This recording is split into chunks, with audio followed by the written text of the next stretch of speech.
Assalamualaikum warahmatullahi wabarakatuh. Perkenalkan, saya Rani dengan NIM A1A3-19012, Program Studi Pendidikan Pancasila dan Kewarganegaraan, Fakultas Keguruan dan Ilmu Pendidikan Universitas Jambi.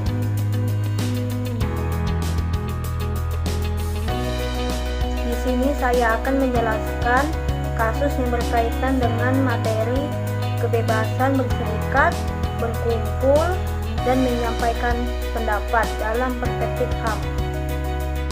Kasus yang saya ambil yang ada di Indonesia dan terjadi di akhir bulan ini adalah kasus BEM UI dan kemunduran kebebasan berpendapat di Indonesia. Dengan judul kasus, BEM UI dipanggil oleh Rektorat karena kritik Presiden Jokowi. Tindakan Badan Eksekutif Mahasiswa Universitas Indonesia atau BEM UI mengkritik dan sekaligus memposting meme atau poster yang berjudul Jokowi The King of Lip Service di akun Twitter BEM UI dan ramai mendapat sorotan.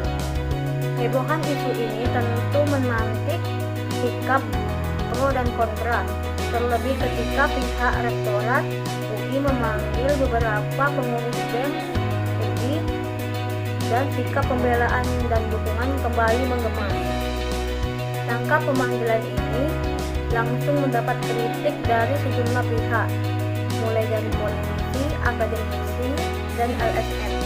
Mereka menilai UI tengah berupaya membatasi kebebasan berpendapat dan berekspresi mahasiswa. Selain itu, mereka juga menganggap UI berlebihan sampai meminta keterangan mahasiswanya secara kritis.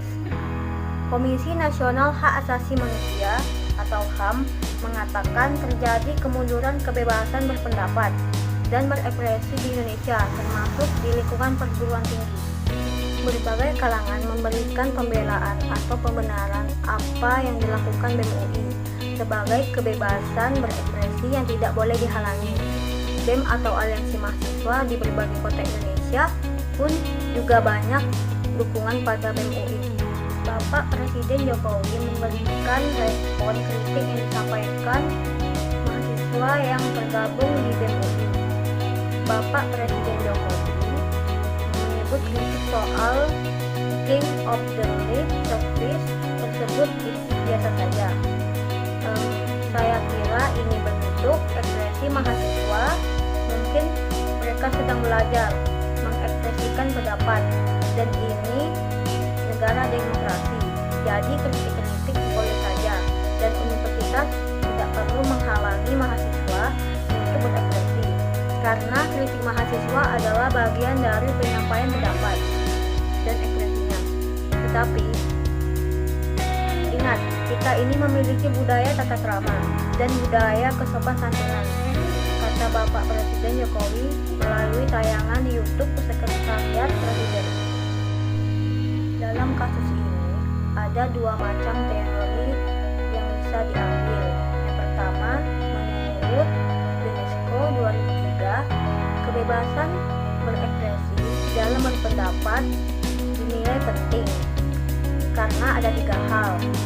Yang pertama, kebebasan berekspresi penting sebagai cara untuk menjamin pemenuhan diri seseorang dan untuk mencapai potensi maksimal seseorang. Yang kedua, untuk pencarian kebenaran dan kemajuan pengetahuan. Dan ketiga, kebebasan ekspresi penting agar orang dapat berpartisipasi dalam proses pengambilan keputusan, khususnya di arena politik. Yang kedua, menurut Marwandiyanto dan Nasution 2020, kebebasan berpendapat atau berekspresi merupakan hak dasar yang harus diberikan kepada seluruh masyarakat dalam negara demokratis. Untuk selanjutnya yaitu dasar hukum. Di Indonesia, hak kebebasan berpendapat dan berekspresi memiliki banyak landasan hukum. Dalam pasal 28E ayat 3 Undang-Undang Dasar 1945 disebutkan bahwa setiap orang berhak atas kebebasan berserikat, berkumpul, dan mengeluarkan pendapat. Pasal 23 ayat 2 Undang-Undang Nomor 39 Tahun 1999 tentang Hak Asasi Manusia berbunyi, setiap orang bebas untuk memiliki, mengeluarkan, menyebarluaskan pendapat sesuai hati nurani, lisan atau tulisan, melalui media cetak atau elektronik, dengan memperhatikan nilai agama, kesusilaan, kepentingan umum, dan keutuhan negara. Selain KUHP, lahirnya Undang-Undang Nomor 11 Tahun 2008 tentang Informasi dan Transaksi Elektronik yang kemudian dikenal dengan Undang-Undang ITE dan dipandang juga menjadi ancaman kebebasan berpendapat dan berekspresi. Jadi, Komnas HAM sebagai lembaga mandiri yang melaksanakan pengkajian, pedoman, penyuluhan, dan pemantauan dalam HAM di Indonesia pun telah membuat standar norma dan pengaturan hak kebebasan berpendapat dan berekspresi. Seseorang dalam mengeluarkan pendapat tersebut harus menghargai hak orang lain serta tunduk pada hukum yang berlaku.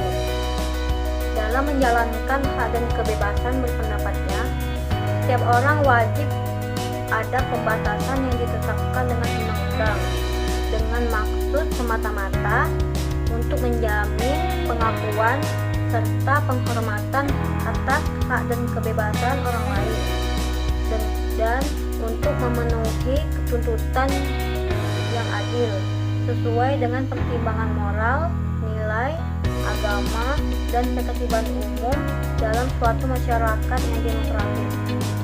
Demikian yang dapat saya jelaskan mengenai kasus tersebut.